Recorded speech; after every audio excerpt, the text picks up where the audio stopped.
O sea, tú hablaste ahorita sobre que el dembow, o eso tenía timbales.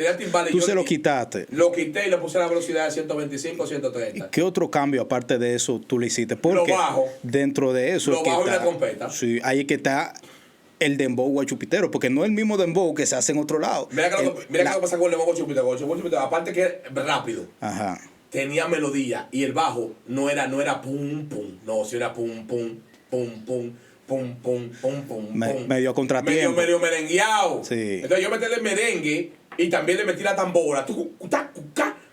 Dale menor, no te quedes da. ¿Entendiste? Meterle la tambora, meterle la conga, se volvió ya música dominicana. Sí.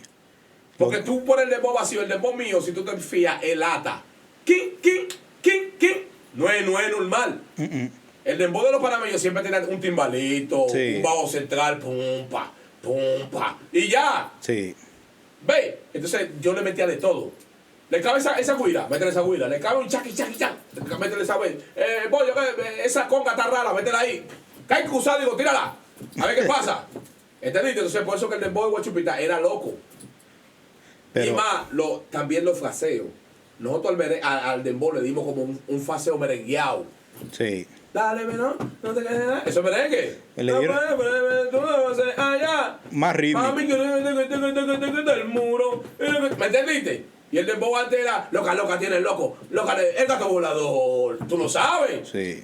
Yo en mi corillo queremos. No, lo mío era cantado.